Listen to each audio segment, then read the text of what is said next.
Om Namo Loe Sarvatrikavarti Aryantanam. Om Namo Loe Sarvatrikavarti Siddhanam. Om Namo Loe Sarvatrikavarti Ayaryanam. Om Namo Loe Sarvatrikavarti Uvajjayanam. Om Namo Loe Sarvatrikavarti Savanam. Omkaram Bindu Sanyuktam Nityam Dhayanti Yoginam Kamadam Mokshadam Chaiva Omkaraya Namo Namah. Namah Samay Saraya Svanubhutya Chakasate Chit Svabhavaya Bhavaya Sarva Bhavantarachide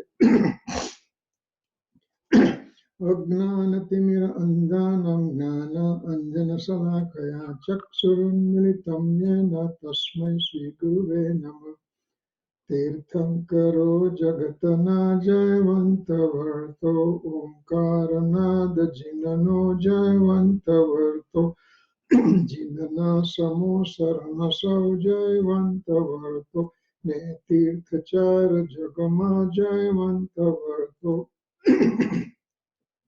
Namo Tirthanayakane Namo Omkaranadane Omkara Sangarotene Namo Te Sri Kunda Kundane Aho Upakara Jinavarano Kundano Dvani Devyano Jina Kunda Dvani Atya Aho Te Guru Kanano Aho Te Bhagavati Matano Dhruva Achalane Anupama Gati Pamela Sarve Siddhane Mandikamo Sutta Kevali Bhasita Asamaya Prabhrata Are Mu Ekasuddha Sada Arupi Jnana Darasanamaya Kare Kai Anyate Maru Jari Paramanu Matra Natire Jamanetrate Majjnana Natikarak Nati Vedaka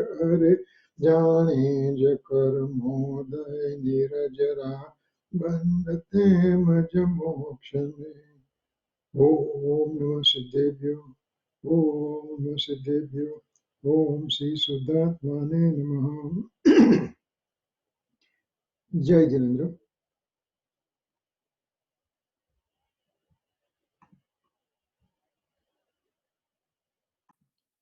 We are doing this is the November 22nd, 2017, Wednesday, and we are continuing our discussion on Samesa.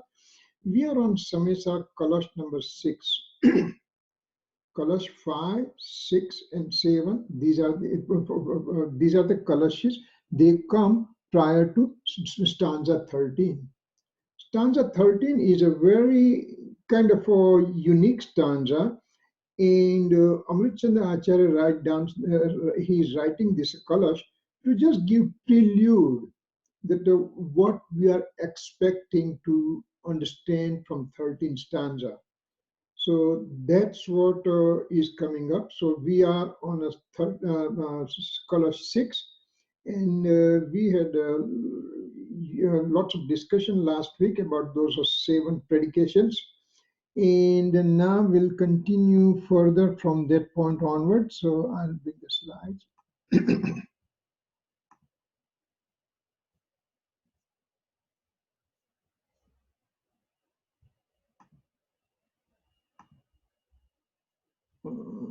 Slideshow.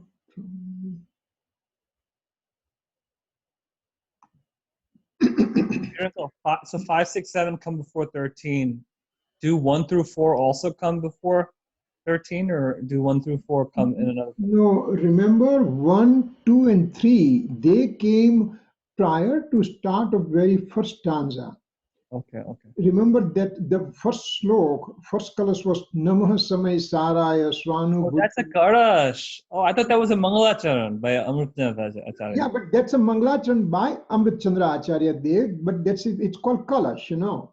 Okay. So there's a Kalash, Amrit Chandra Acharya Dev's Kalash, 1, 2, 3. First one, he just says Namah Samay Saraya. Second thing, he is giving salutation to the scripture. And third one, he just indirectly gives a salutation to the all the enlightened monks, you know. So those are the first three colors. Now these colors are coming. So I mean, he just throws the colors time to time. For example, before 142 stanza, he throws 20 colors just to say to us that the Nishchay and Vyavarne, absolute point of view and convention, both are to be discarded. And to explain that point, he gives about 20 colors there, for example. So in all, there are 278 colors with 415 stanzas. So in between, he just insert the colors wherever he feels like there is need for a little bit more explanation. So here he's building up for our 13th stanza and telling us that what is happening. So, and again, Gurudev Sri is doing fantastic job that time to time in a different stanza, he throws one unique subject, like he just throw this as 7 predications, Saptabhangi. So those kind of things that he keeps it in. Now, next Kalash, for example, Gurudev Sri, when he described, he gives Cha Avyaktana Bol. That's on the 49th stanza of Samaisar. Those things are coming. And so he tactfully, nicely, quietly, he just inserts those subjects. So many subjects are getting inserted for our broader knowledge. So that's what it is. So now, here he inserts one more thing over here, and what he says that a soul has multiple infinite powers. Powers means the attributes over here, and it's called Shakti also. So Shakti is also attribute. So there are infinite Shaktis are there, infinite powers are there, out of which 47 powers are described at the end of the Samaisar 415 stanza.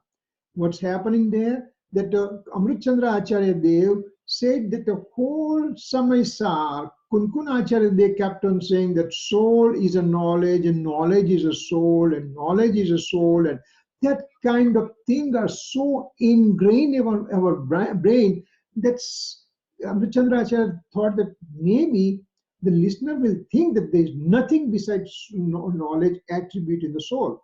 So he said, wait a second, I need to give the appendix to have people understand that besides soul, there is a lot more things present in the soul substance.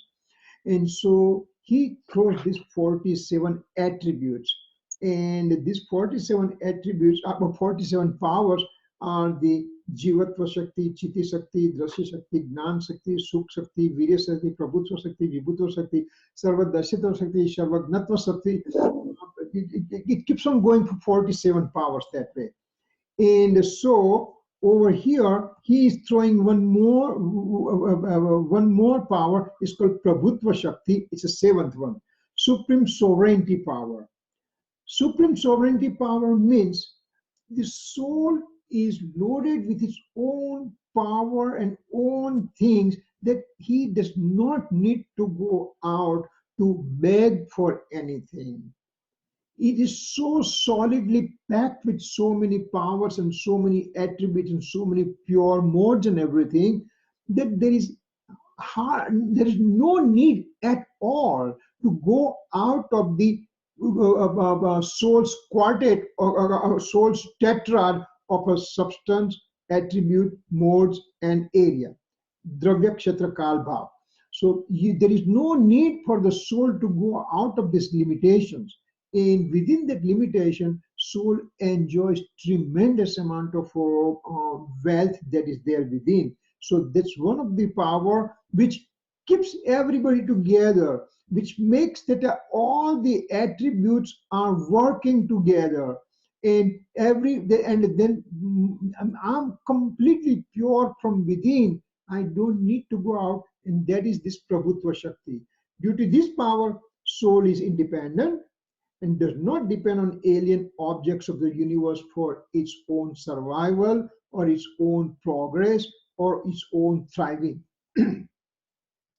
So soul doesn't, it doesn't. And now in reality we do see that one person depends on the other person, one person depends on outside material thing and everything, but that is a fallacy. Because of course, when I'm supposed to, let's say I become a sick man right now, and so I need to have treatment. And at that time, physician is over here acting as an instrumental cause, and he acted instrumental cause for my sickness. My sickness occurred because of me. My sickness went away because of me. Physician only remained as an instrumental cause. But that physician helped me out. So that way, I will always say, because of you, I'm here. So that is called Vinay attribute. That's called because of that thing, we are just telling that, okay, you are the reason I'm alive today. But in within my mind, I know that I'm alive because of my own doing. It was not time for me to check out, so I'm here. So those, it's delicate balance one has to walk. One has to respect the instrumental cause. You don't have to neglect them. Only the thing, it has to be made secondary, and to understand that their presence is, it's there, but they don't act on the action of the soul, action of the substance. So due to this power, soul is independent, does not depend on alien objects of the universe. Soul is indivisible form and with serenity, Abhed and Nirvikalpta. So all infinite attributes. Other day I was reading, and then some point came up, and it just gave kind of extreme respect to one single mode only. How come? What happened? Well, what is happening? That single mode has a tremendous power. What kind of power? Well, this mode has a infinite, indivisible smallest part also within. Single mode is single mode, cannot be divided further, but the indivisible sections are there, and they are infinite in number. Now, we saw infinite words so many times that we become kind of numb, and we just don't register what it means. But just to understand what that infinite means, as we said before also, on a top of the needle, when you take a underground vegetable part, teeny tiny part, there are innumerable bodies are there. Innumerable bodies, and each body has an infinite living beings are present. Nigodna Jeev, lowest form of life, they are present. Infinite of those souls are present in one body, and those are the innumerable bodies are there on a tip of a needle, the amount of root vegetable.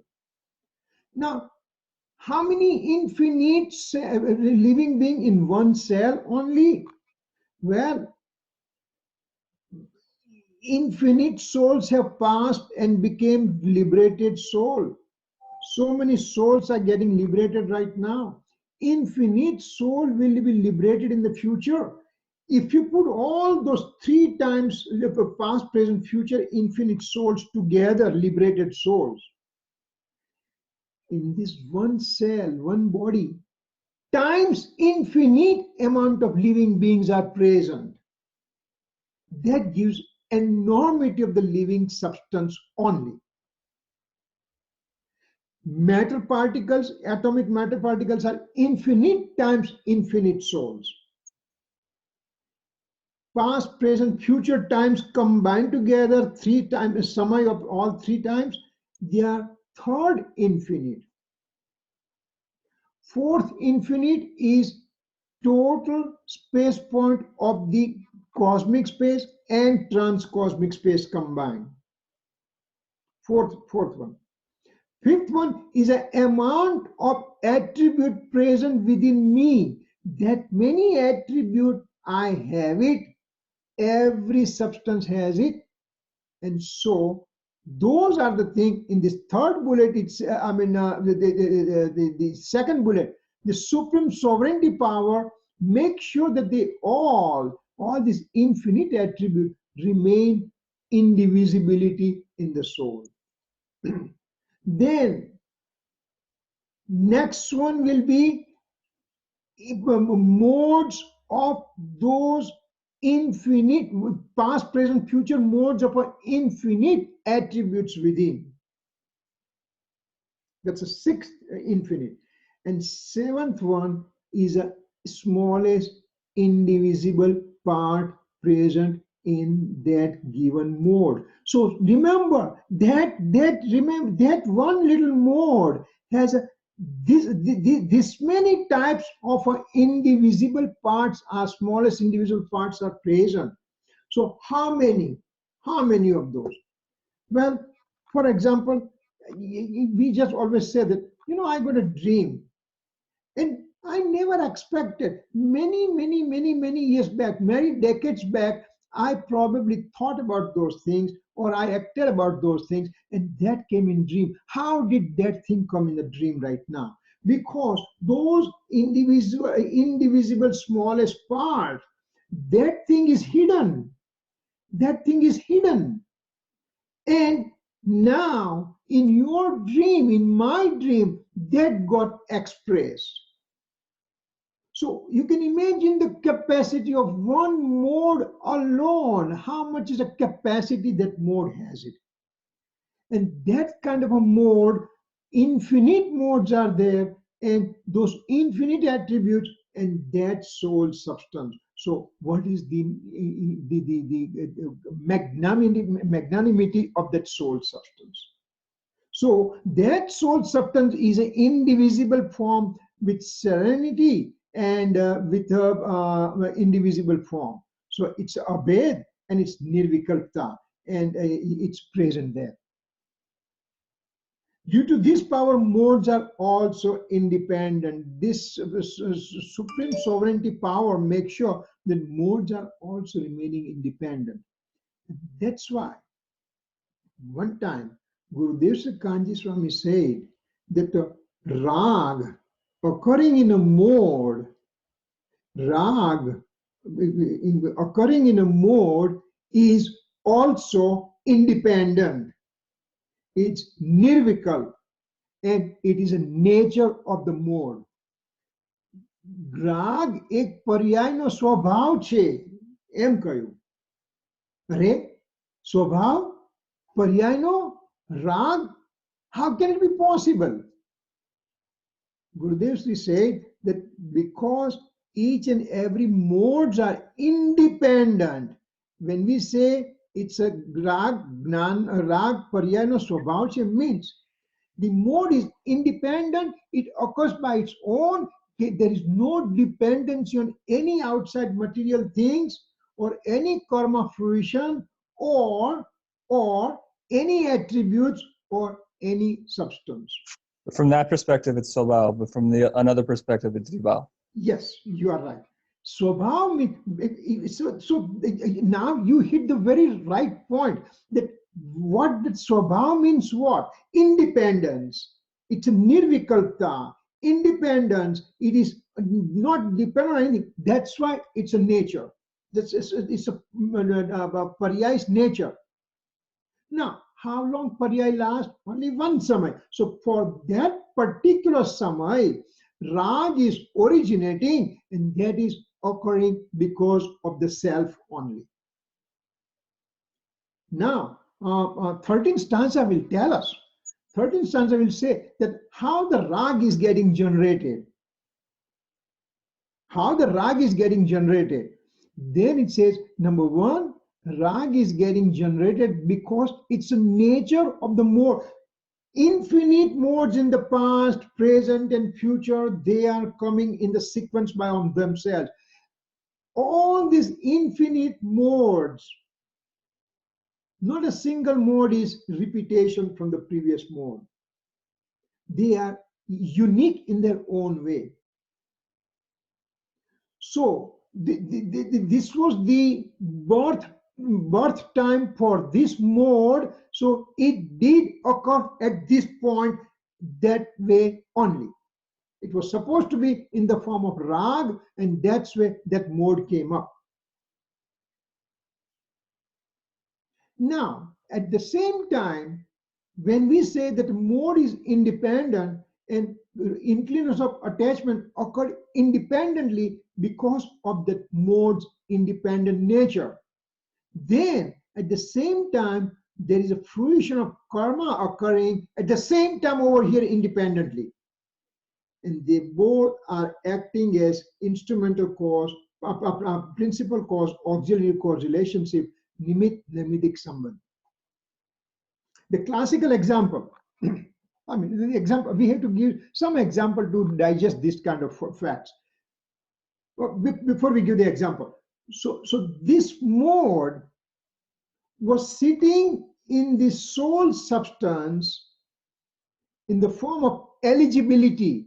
That mode has a stamp of eligibility, and that eligibility, for example, this is a fifth number mode. We take 10 modes, and this is a fifth number mode, and this fifth number mode is supposed to come as a rag. So that fifth number mode has a stamp that you will be in the form of inclination of attachment. Now, when this mode is arising, this mode previously is sitting in the soul, and it is sitting in the soul in the form of parinamic bhav, innate state. Now, when it's occurring on the fifth number, it's a fifth samay, it is occurring. It was independent inside this soul, inside the soul substance. Now when it arises at the same time, there is an instrumental cause over here. So the principal cause auxiliary cause relationship remains for one samay only. And because of combination of both, this mode is expressed as rag. So you are right when you say the arising occurring because of the mode's own independence. And so because it occurred because of itself as an independent in the form of rag, so it is it's a nature of the mode. But at the same time, there is an instrumental cause standing over here, acting as a principal cause, auxiliary cause relationship, nimit nimitic sambandh. And so as a result, this rag is getting expressed. Next samay, on the sixth samay, this instrumental cause is not there, and this mode goes back into the soul, and again it just gets buried into the soul substance with its own eligibility. Doesn't happen anything, nothing happens in that mode thereafter.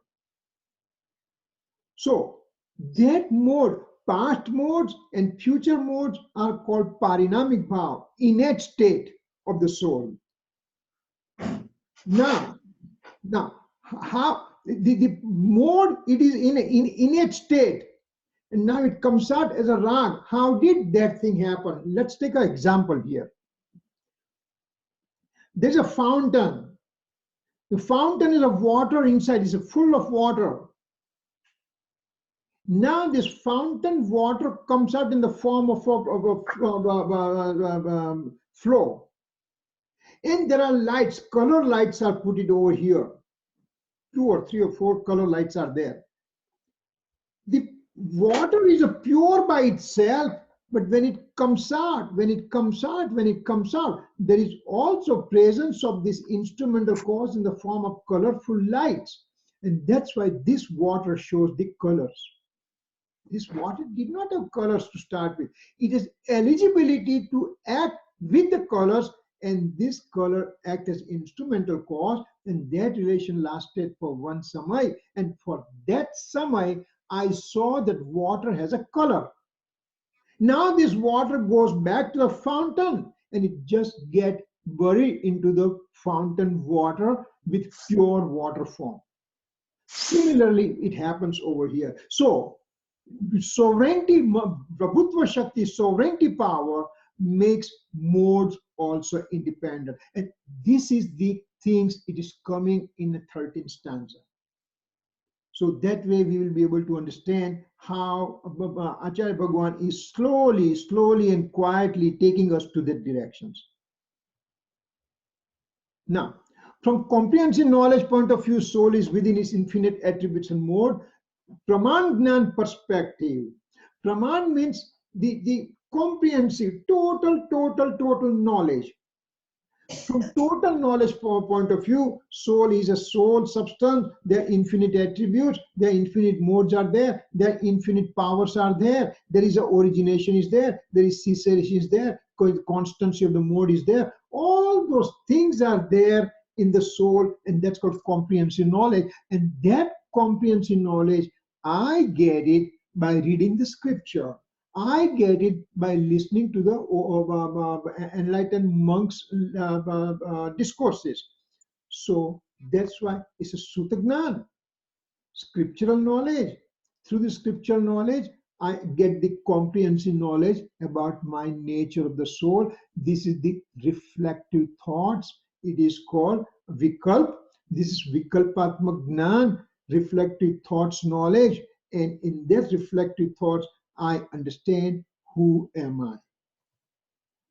These modes could be pure or impure or both, in pure form, but they belong to the soul. Remember, right now we are talking comprehensive point of view. Praman Gnan perspective we are talking. So even the pure modes belong to the soul and impure modes also belong to the soul. Rag and Dvesh and Krodh and Man, Maya, Lobh, everything. Inclination of attachment, inclination of aversion, anger, deceit, greed, ego, everything belongs to the soul. Pure or impure modes. Who is the owner of those modes? Soul says, I'm the owner of it. So now this is from comprehensive perspective. Now, this comprehensive knowledge makes soul separate from alien objects of the universe. So now I am full of attributes and pure and impure modes within me. I'm the owner of it. I'm the creator of it. Those things belongs to me. So that remains my property.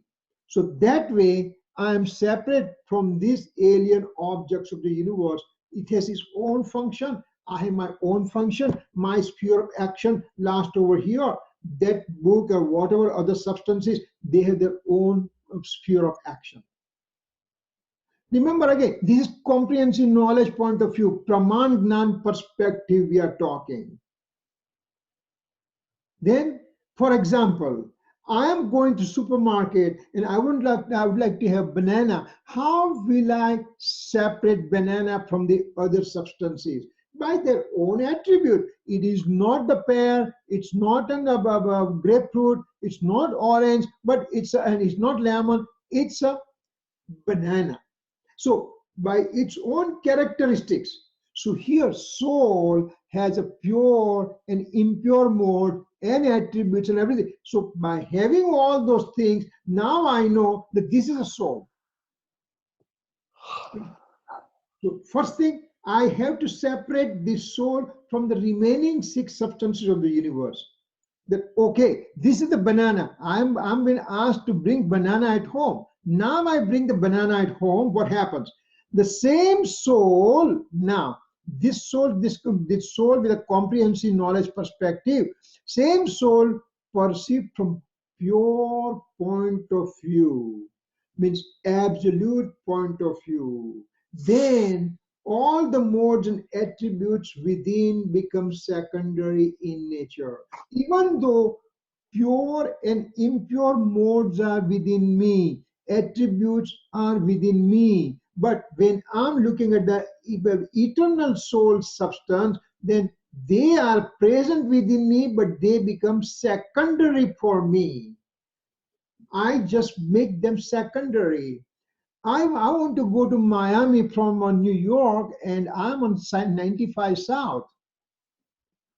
All the way, different boards, different exit signs will come. I will see those signs, but I make them secondary. I will see that, okay, entering New Jersey, entering Delaware, entering this Virginia, all those things, they will become secondary. I'll register, but my aim will be Miami, 400 miles, 300 miles, 250 miles, 100 miles, whatever. So that way, things are present within me, but I make them secondary. And only eternal soul substance becomes primary one. Just like this banana, in which I brought the banana, but I don't need this skin of the banana. I need the real pulp within the white pulp of the banana. That is my aim. And so I had to pay for the pulp of the banana and skin of the banana both at the supermarket. When I come home, I throw these things out. Same way, when I use the pure point of view, absolute point of view, then my eternal soul substance becomes primary and everything else becomes secondary, even though they are present within me. So if we just see from this perspective, this is called knowledge perspective, comprehensive point of view perspective, and that will be described in Pravachan Sar, for example. Pravachan Sar gives the total, it explains the nature of the soul in total, including pure and impure modes and everything. And so Pravachan Sar will say that impure modes also belongs to me. While we come to Samay Sar, this is the Drashti Pradhan Granth, which is a faith-oriented scripture. So it says everything is secondary, even mind modes, pure and impure modes, and attribute, everything is secondary. Me as an eternal soul substance is primary. So ultimately, from outside, I make the differentiation from the rest of the substances. Then I come within and I take attributes and modes also secondary, and my primary aim becomes my eternal soul substance. This is the right way. This is called Samyak Darshan. So I want to have Samyak Darshan. This is only the way literature says, scripture says, omniscient Lord says, or enlightened monk says, and all these our true teachers are saying that you want to have Samyak Darshan. This is only the way you can get Samyak Darshan, by bringing attention to your eternal soul substance. Two existences are proven. What kind of true existence we have proven over here? One, soul is having its own existence separate from alien objects of the universe and is having its own attribute in pure and impure modes. This is from comprehensive knowledge perspective, from Praman Gnan perspective. So I am separate from all the universal substances. I am me with my own pure and impure modes. I am me.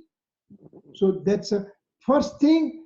I have to accept that statement, that I am me and nobody can bother me, and I'm separate from alien objects of the universe. I'm also separate from the other living living beings within around me and everything. So that's a coarse form of a discriminative science. Sthul Ved Gnan. I'm separate from the body. Forget about everybody else. The closest association I have is a physical body. So I'm separate from it. And these are the time when we have everything is going our way. We are healthy. All our five senses are working. Mind is working. There is no Alzheimer's disease. There is no other major ailments that I have it. And I don't have to worry about earning money and everything. Everything going my way. So in those auspicious times, we have to make the decision, and not only decision, but firm decision that I am me and I'm separate from alien objects of the universe. So that's a first existence over here. Then second one, it says, soul now. First, I have all these are all the fruit baskets are in front of me, and I took the banana separated from other fruits. But that is not enough. When I bring the banana at home, important thing is a pulp within. That is most important. The skin is not important for me. So second thing is soul is eternal and indivisible and does not have any divisions of attributes and modes. Now these modes could be pure or impure modes both. So this is pure point of view or absolute point of view. And this is the final form of discriminative science. This is a coarser form. The coarser form, I'm separate from the physical body. That's good. That doesn't stop there. Now that when I'm within my peripheral, within my working condition of my soul, what is most important within my soul? Modes are not important. They are there, but they need to be made separate. Infinite attributes are to be made secondary. And only the thing is my eternal soul substance. When I make that kind of attitude, then it generates samyak darshan. It generates right faith mode within me. Once that occurs, now definitely within very short time, the liberation will be there, in which I will have a bliss occurring forever. With a non-stop flow of bliss will be occurring from within me forever and ever and ever and ever. So there are two existences are proven over here. For obtaining right faith, one does not worship comprehensive knowledge. Now, see, there is now Gurudev Sri is throwing some very important message for us. First one was comprehensive knowledge. What was comprehensive knowledge including? It was including his own attribute and pure and impure modes.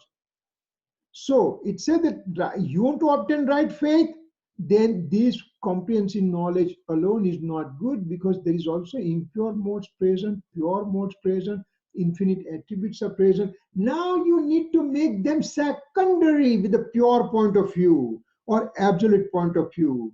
So comprehensive knowledge includes absolute point of view and conventional point of view combined together. Praman જ્ઞાન એ નિશ્ચય અને વ્યવહારને બંનેને include કરે છે. And then from that comprehensive knowledge, now I take the absolute point of view or pure point of view and bring attention to the eternal soul substance. Pure point of view is to be adored. My adoration has to be with a pure point of view. Comprehensive knowledge is very important. Who am I? હું કોણ છું, ક્યાંથી થયો છું, સ્વરૂપ છે મારું ખરું, કોના સંબંધે વળગણા રાખું કે પરિહરું. Srimadji said beautifully in a simple language, simple words. Who am I? Where did I come from? What's my real nature? How come I have all this relationship with the alien object of universe? All those things to be known to start with. So scriptural knowledge will give you that kind of knowledge to you. And after we know those things, after I know who am I, what's my real nature, completely pure and impure modes and all the infinite attributes, now from that knowledge, comprehensive knowledge, I have to find out my absolute point of view and just have the one simple concentrated vision to my eternal soul substance, and everything else becomes secondary. Ankit, you are a surgeon right now. When you are working on a patient, how many different thoughts are coming in your mind? Everything stops. You have a patient is the center of your attention. And even in the patient, that eye, and that eye means right eye becomes very, very center of attention. That all concentration you have it, there are no other thoughts of any kind coming at all. You have just made everything else second. In that room, there is a music going on. Are you listening to the music at the time? It's just there's some movements are occurring. Some people are coming and going. Are you looking at those people coming and going? No. Your concentration is on the patient, not on the patient, and the eyes, not on the eye, but on the right eye, not on the right eye, but that cataract that you are going to take it out. So that way, pure point of view is that concentrated vision on one object only, and that is my eternal soul substance. So, I once heard, I don't remember where, but I once heard the example of threading a needle and the degree of concentration that you need to thread a needle, and you block out the rest of the rest of everything else. yes. That's a gross underestimation of the attention you need for this. Yep. That is also true. Yep. Because once you want to put that thread through the needle, everything else becomes secondary. You just concentration is on that eye of the needle only. That's it. Yeah. So over here, Gurudev gives one very, very, very solid statement. પ્રમાણની બહાર જતો નહીં અને પ્રમાણમાં અટકતો નહીં. Means this don't go outside comprehensive knowledge. Comprehensive knowledge of your soul. Don't go outside that comprehensive knowledge of the soul. But once you understand comprehensive knowledge of the soul, then don't stop there. Don't stop. You have to keep going to the absolute point of view, to the eternal soul substance. So pramani bahar jato nahi. Don't go out of the comprehensive knowledge, and then don't stop and don't get stuck with the comprehensive knowledge alone. You still have to keep on going further. So these are some of the pearls that Gurudev will speak, and those are very, very effective. That even if we recite a couple of times a day, then it will just say, oh my God, yeah, I mean, I have to know everything, but those are the knowledge perspective. Ultimately, what do I want to know? So my important thing is to go into the eternal soul. That's a praman ni bahar jato nahi. Praman ma atakto nahi. But then he says again that he says one more sentence. Praman pujya nathi nischay nahi pujya che. Means comprehensive knowledge is not adorable. Only absolute point of view is to be adored. So what is the comprehensive point of view is important to understand, but it's not worshipable.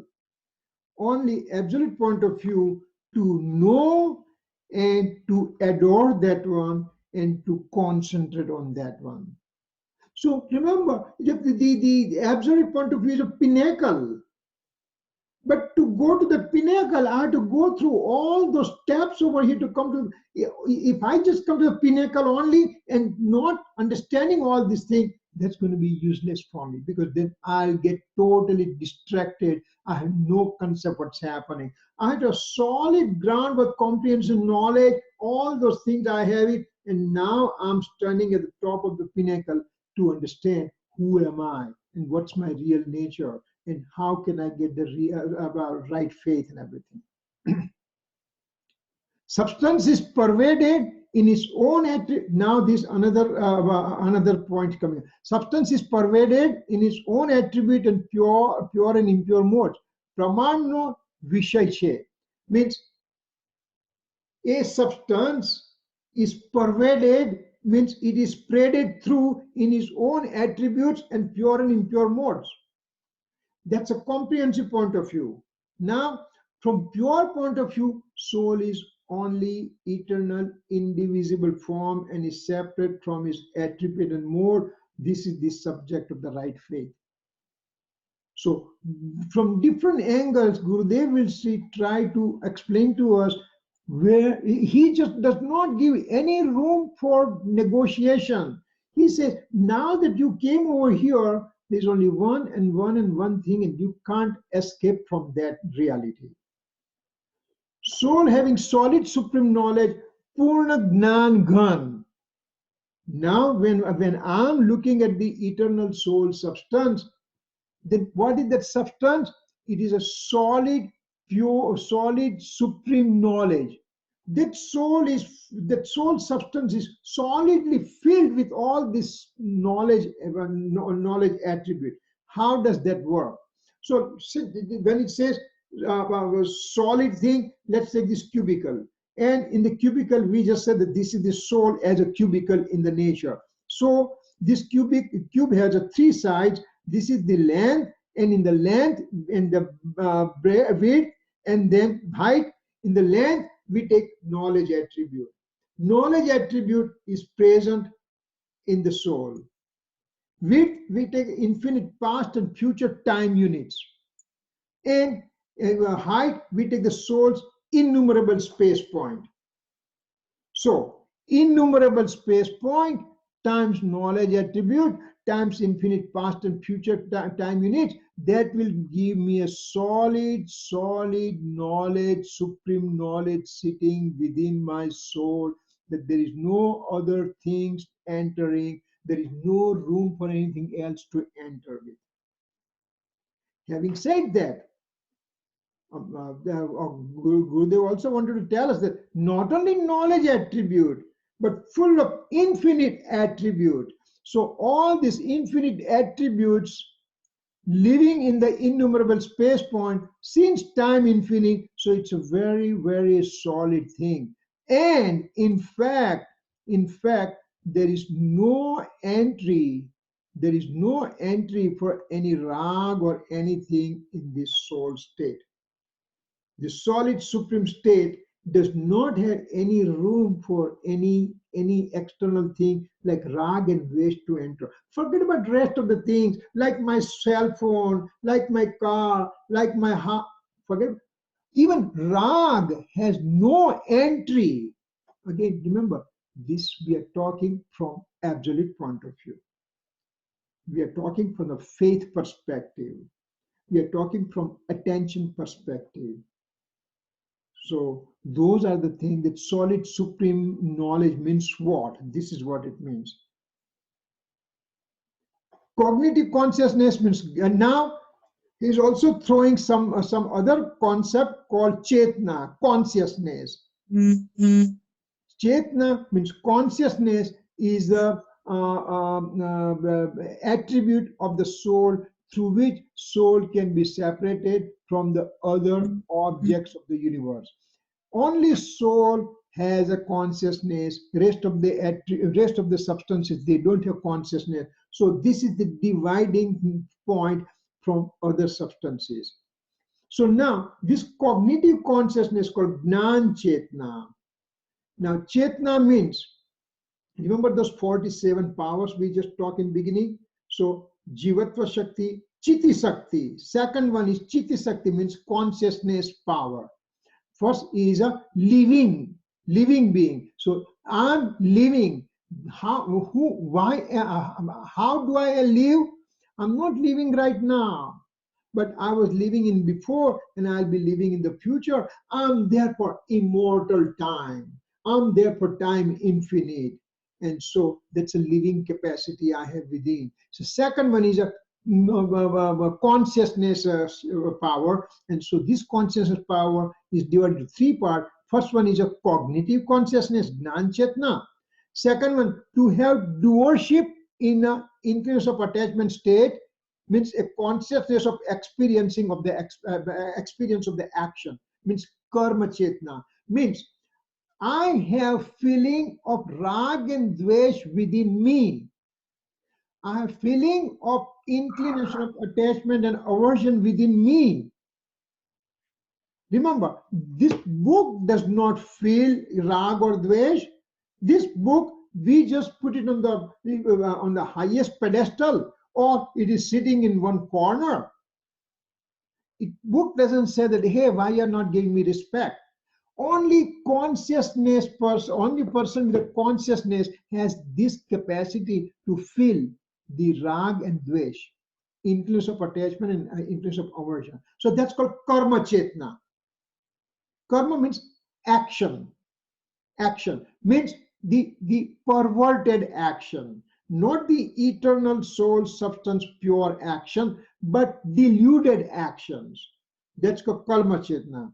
And third one is called karma phal chetna, endurer of the inclination of attachment, means consciousness of karmic consequences.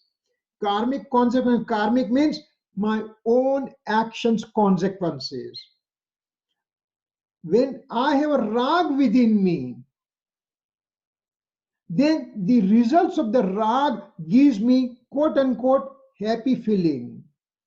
I have a influence of aversion within me, dvesh within me, then it will be giving me feeling of the unhappiness. So feeling of happiness or unhappiness, that's called karmic consequences. That's called karma phal chetna. And so all these three chetnas, in this chetna, if you want to understand better, it will be in the 38th stanza of Panchastikaya. It just says about this chetna, that what is chetna made up of, you know. I think 38 or 42, I think 42 stanza of Panchastikaya. So there it gives extreme detailed explanation of all these things. So these are the three types of consciousnesses I can have it. First one is a pure one, and second and third are impure consciousness states. Impure consciousness is experienced since time infinite by wrong faith soul. I am experiencing my rag state, and as a result, happiness and unhappiness, I keep on feeling that. That's for time infinite. But when I have the pure consciousness, means cognitive consciousness is experienced by the right faith person. Right knowledge and right conduct of living being. That means that's a triple gem of the enlightenment. That means there's a pure consciousness present. That means cognitive consciousness is present. Now, why we are talking this kind of thing? Because Gurudev says, consciousness, I'm telling you, where is consciousness? Consciousness with the eternal soul substance. And that eternal soul substance is separate from 9 reals. Now tatvathi bhinna jnana chetna. Any anubhuti apne karwani છે. So that's what he's trying to say, that one has to understand what's my cognitive conscious state and how can I go there. So these are the things that he is building it up to bring us to that 13th stanza. Pure point of view. Now, we are keeping talk about pure point of view all the time, again and again. We started this one from 11th stanza. There was also the 12th stanza. Now coming to the 13th stanza, the pure point of view is coming up. What is it? So, subject of pure point of view. What's the subject of pure point of view? So it says, subject of pure point of view is all knower state, means Nayak Bhav. Different names are given now. Same thing. Subject of pure point of view is an eternal pure state of the soul. That eternal pure state of the soul is given different names. So all knower state is a Nayak Bhav. Or permanence state means Dhruv Bhav. Or it's called innate state means Swabhav Bhav. Or it's called general state means Samanya Bhav. Or it's called sameness quality means Sadrashya Bhav. Or it is called one form means Ekrup Bhav. So pure point of view means it is bringing its attention to the eternal soul substance. This eternal soul substance can be given different names. So Nayak Bhav, Dhruv Bhav, Swabhav Bhav, Samanya Bhav, Sadrashya Bhav, Ekrup Bhav. The reason for throwing all this name, because time to time it will just say Samanya Bhav.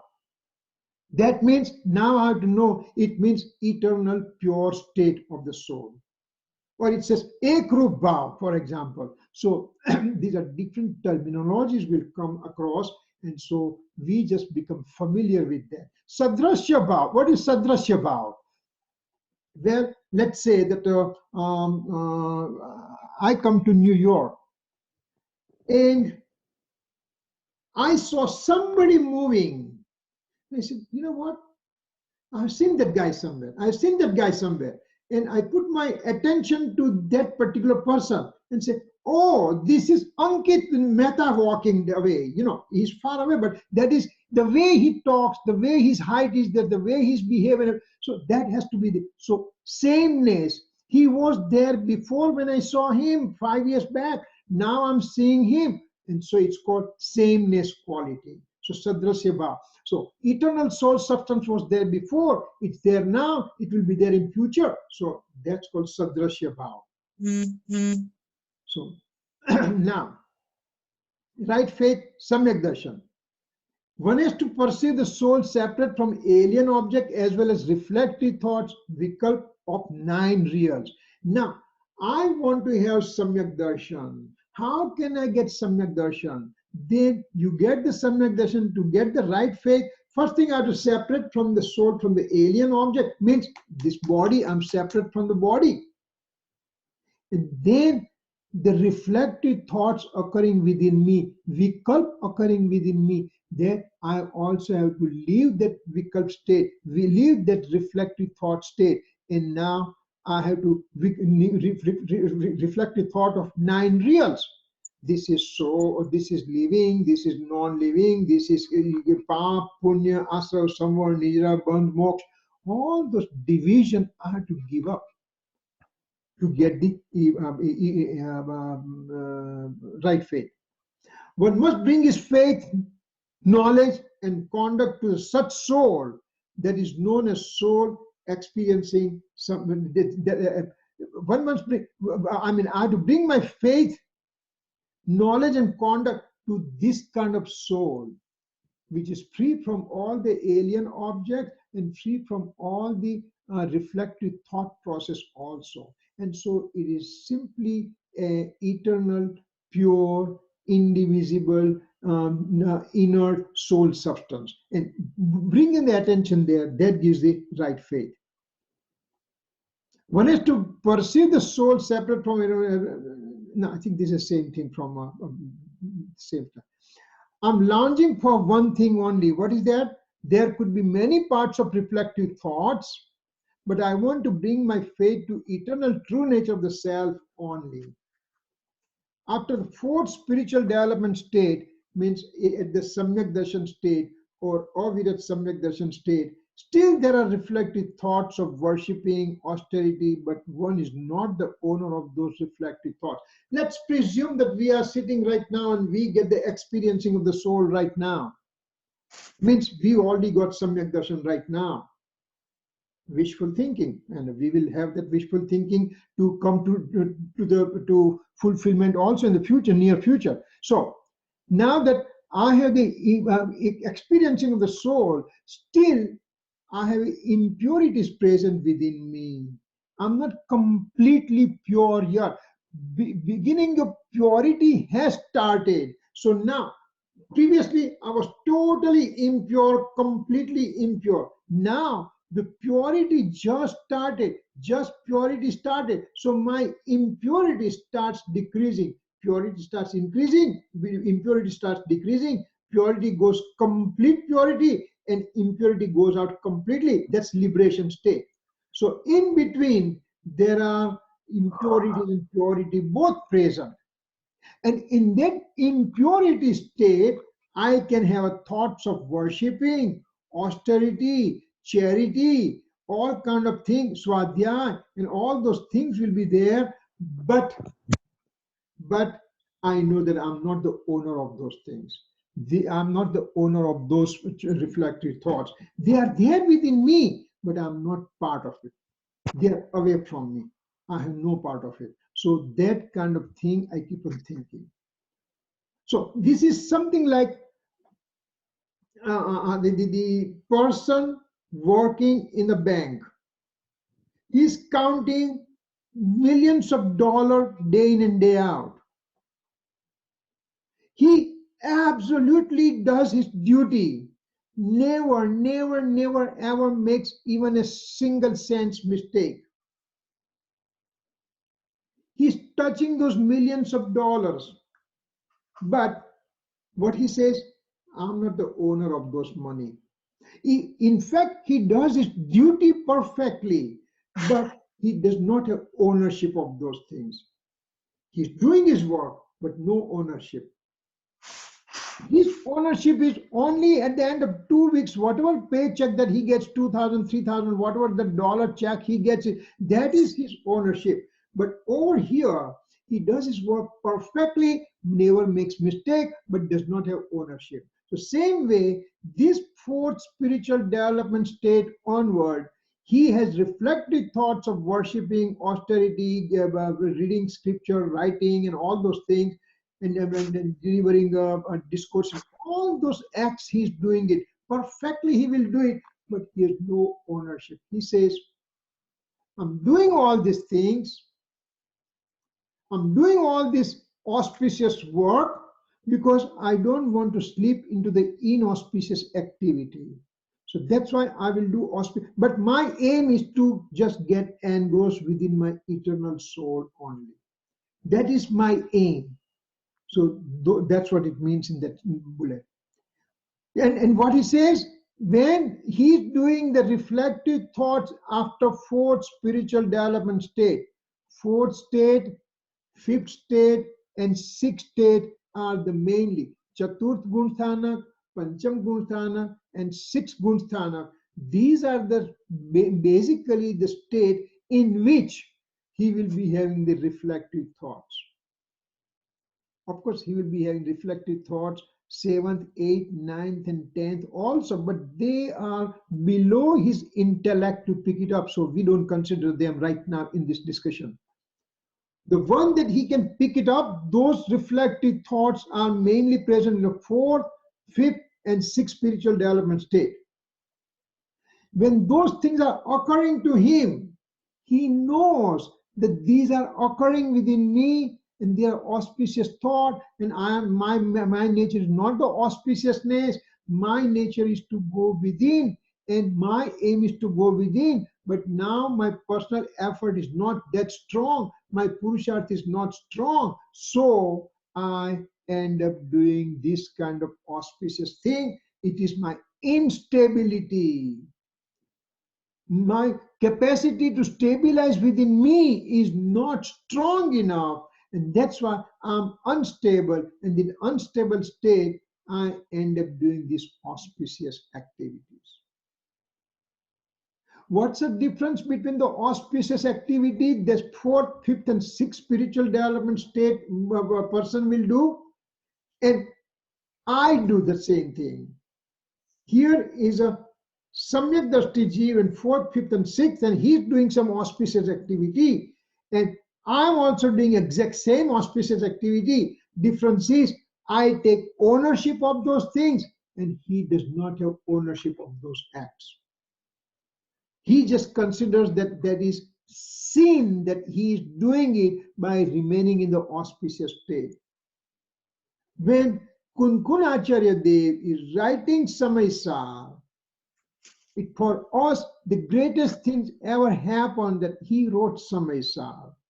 But when he's writing Samaisar, within his heart, he's paining himself and says, why I cannot stay within my eternal soul substance non-stop. He's longing to remain within his state, within his pure state non-stop. But he's unable to do it, and that's why when he comes out of it, then when he's in the reflective thought process, then he does this worshipping, austerity, writing scripture, giving lectures, discourses to the students and everything. So those are instabilities. They occur due to one not be able to continuously stay in his true nature. He does not adore this state. He's simply the knower of this state. That's what we discuss in 12th stanza, adoration and knowing. And this is called the aspirant state. Aspirant state starts from 4th spiritual development state, and it ends at the 12th spiritual development state.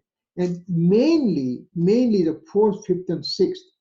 7th onward, he is engrossed within his own pure state. So that technically does not consider to be anything else. I mean, he's still aspirant state, but mainly 4th, 5th, and 6th state that we consider. Now, Once that is done, there is also Bhavarth written by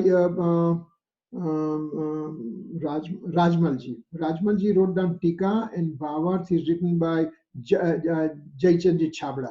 So Jaychandji Chabda is writing Bhavarth, means further explanation of this sixth Kalash. What he says, soul as following. Now, some of the things will repeat, so we may go faster. Soul as following thing present within: substance, infinite attribute, their pure mode, and pure mode. These are the natural state, means Swabhavik Avastha. There is also affluent cause, means Naimitic Karan, means instrument, influence of attachment state. Now, yet we are throwing some new nomenclature over here. Affluent cause means Naimitic Karan. When something arises within me, some kind of thought process, some kind of reflective thought process, some kind of a influence of attachment state, influence of aversion state, anger, deceit, ego, greed, ignorance, deluded state, whatever form of deluded state, altered state occurring within me, it occurs because of me. So I am the reason, I am the principal cause for creating those states. That principal cause means that is happening within me is also given different names. Second name is called affluent cause, means Naimitic Karan. Karan means the cause. Naimitic means affluent. Why? Because there is also presence of Nimit Karan. Nimit Karan means along with this influence of attachment state, there is also presence of instrumental cause, means Nimit Karan, means a karma fruition. So the rag is getting generated within me. I'm making only rag as a statement, I'm not doing anything else. Then it is called upadan. It is called principal cause, upadan. Now, when I'm saying rag is occurring within me, and at the same time there is a fruition of the karma, and I want to make the presence of karma fruition presence also to be felt, then I'm making rag and karma fruition both together, and so at that time rag is called Naimitic Karan, affluent cause. Once again, rag can be seen from two different angles. This same rag, this rag is over here. Rag is occurring within me because of me, period. That's it. So that's called upadan. Simple. That's primarily it occurred within me, by me, nobody else was reason for it. So that's it, upadan karan. Now same rag, same influence of attachment, now also has an associated fruition of karma on the other side present. And to denote the presence of a fruition of karma at the same time with this rag, then this rag is called Naimitic Karan. If we ignore this guy, then this simple thing is called Upadan Karan, affluent cause. When I'm bringing the fruition of karma also along with that, then it becomes Naimitic Karan, affluent cause. So a principal cause by itself. Affluent cause means saying that there is a Nimit Karan also present, instrumental cause is also present there. So it is called Nimit Naimitic Sambandh, Nimit Naimitic relationship. This is Naimitic, means rag is Naimitic, and in the fruition of karma is Nimit, and so they have relationship. They both occur independently, but they occur at the same time. Remember that water coming from a fountain comes by itself. The thing of the water is occurring by itself. This the light is occurring at the same time, and combined together, that this water appears to be colorful water to me.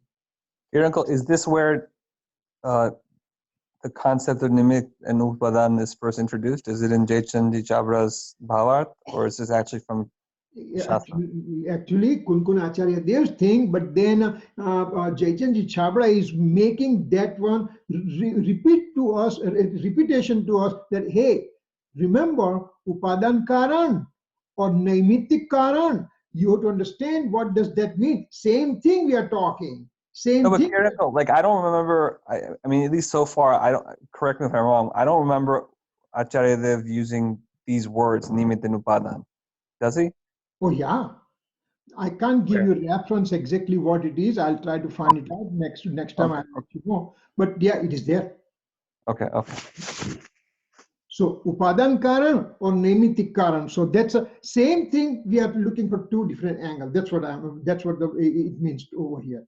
So this Nimit Karan and Nemitik Karan, affluent cause and instrumental cause combined together creates influence of attachment state in the soul. Therefore, soul as a substance, attribute, pure and impure. See, over here, first one it says Swabhavik Avastha, means it says substance is there, infinite attributes and pure modes. That is one really thing, it is called innate state. Then the next four bullets are trying to tell us that there is also presence of impure modes in the form of influence of attachment, and he just threw the concept of Naimittik Karan and Upadan Karan just for us to know. So basically, the soul substance as a result has a substance, attribute, pure and impure modes within. That is called your comprehensive knowledge. This is comprehensive knowledge, Praman Gnan. Absolute point of view has limitations. Praman Gnan is a comprehensive knowledge. Now, absolute point of view means pure point of view has limitation. What are the limitation? It shows only solitariness state. Ekatva vastune batave છે. Solitary state only. It doesn't show the substance and attributes and pure modes and impure. No, that's a comprehensive point of view. I am showing you only one and one thing, solitary state. Therefore, there is no adulteration. Means there is no vyabhichar nathi. This because there is solitary state, so there is no mixing of any other thing. So there is no adulteration. To have faith in the divisional aspect of nine real is called adulteration, because now I'm looking at divisional aspect. This is the living, this is non-living, this is auspicious, this is inauspicious, this is inflow, this is bondage, stoppage, shading, liberation. All this division when I'm creating, that means it's called adulteration, or it's called vyabhichar. Actually, vyabhichar, the way we use the word vyabhichar in a vernacular language in Gujarati means, instead of me faithful to my spouse, I'm also getting involved with a non-spouse people. And that is called vyabhichar. So means I'm supposed to stay within my own cocoon. Instead of that, I'm just going out of my cocoon. That's called vyabhichar. So over here, instead of having the solitary state, that is my real thing that I have to act. Instead of that, now I'm going in a differentiation of nine reals and all those things. That's called adulteration. And that's why it's called conventional point of view also. It's called vyavahar also. It's called conventional state also. In the mode where when there is an impure mode of rag, then it is known as conventional for the migration. Conventional for the means sansar no vyavahar છે. When there is in my transmigratory state, when I have increase of attachment, then it's a conventional form for my transmigration. Sansar no vyavahar છે. Reflective thoughts are pure modes of the right faith. Knowledge and conduct is known as conventional form of the soul. This is conventional form of the transmigration. This is the influence of attachment state. Now, this one is a reflective thoughts of pure modes of faith, knowledge, and conduct is conventional form of the soul, because there are three things are involved over here. Three divisions are involved: knowledge, faith, conduct, etc. All the reflective thoughts of nine reals and everything. So that's a conventional form for the soul. And then last one is eternal, indivisible state of the soul is an absolute state. So from outside, we brought it inside, and from inside, we just took it to the real nitty-gritty important thing for us. So those are the things that are, yeah, again, the conventional form of the soul will be nine reals that will be described in 13 stanzas, and says, from that nine real state, you extract your eternal, indivisible soul state, and that is the absolute state. And omniscient state has only pure state and no reflective thoughts. We know that one. Aspirant state is partial purity and partial impurity. There also we know it. And wrong faith person has only impurity present in the mode.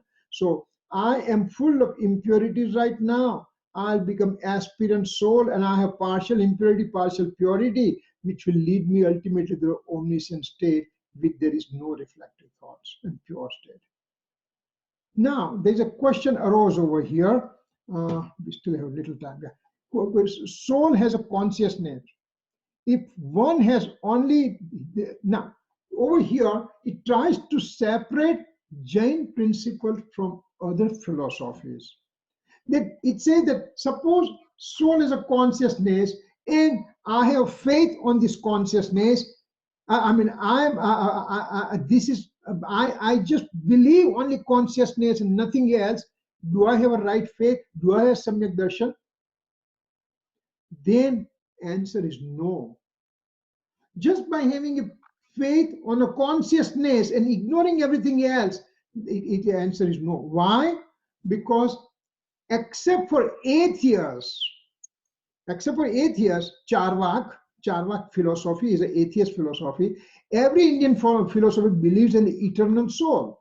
Eternal soul with the consciousness, everybody believes that way. Now, then they all will have a right faith, isn't it?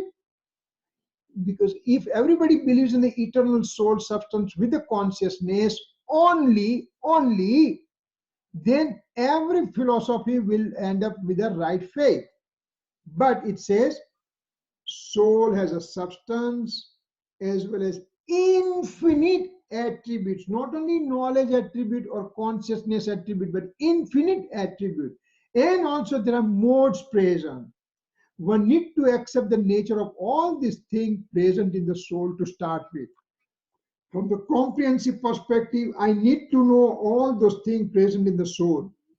And then from that soul, from that comprehensive nature of the soul, now I bring the attention to my eternal soul substance.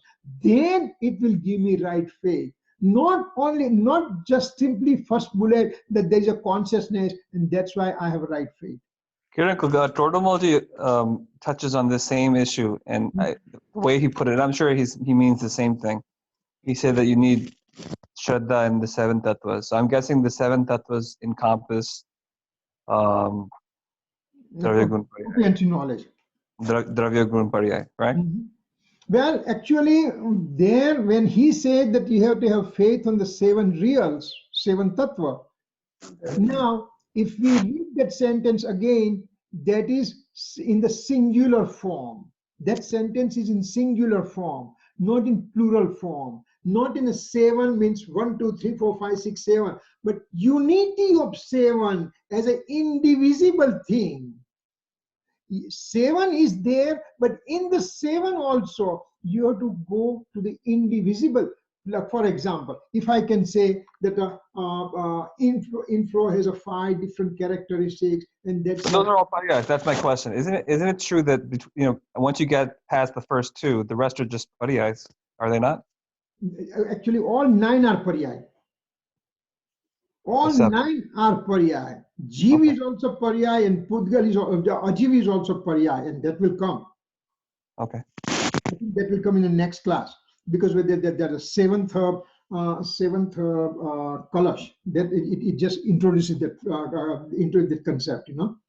Okay. Why they are called modes and everything, all 9 things in the mode. It's very interesting. In fact, you know, I mean, I'll be honest with you. I was also thinking the other way around, that the first 2 are the substances and remaining 7 are the modes.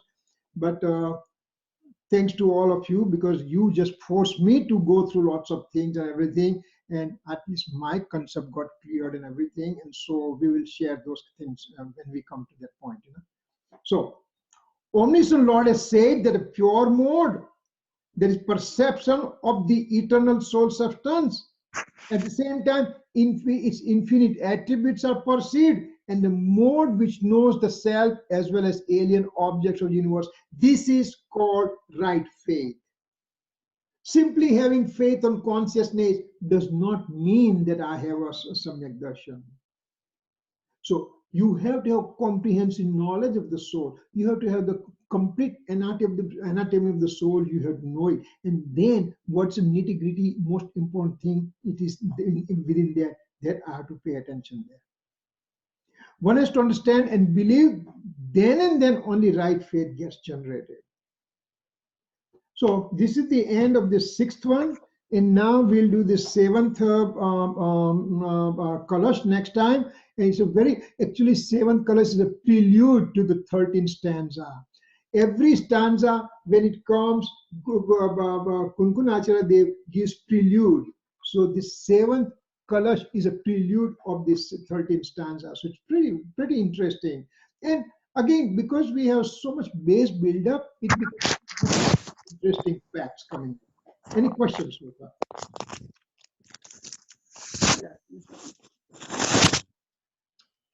Thank you, Uncle. All right. Oh, next week, Phulchand Sastry is coming over here. I mean, I will have to go there to the temple. So I will send the email whether we will have a class next Wednesday or not. But you know, I'll see how the things are playing out. You know, okay. Okay. All right. Thank you. Okay.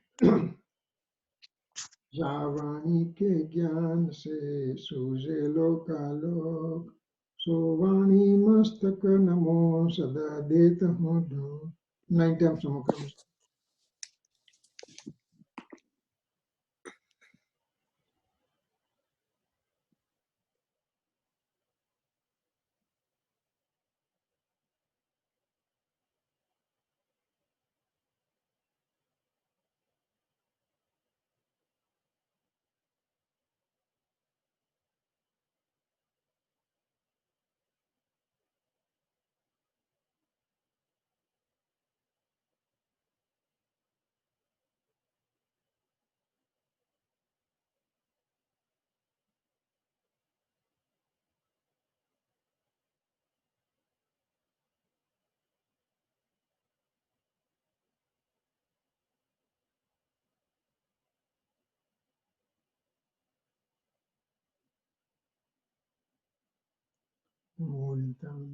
Jai Jinendra.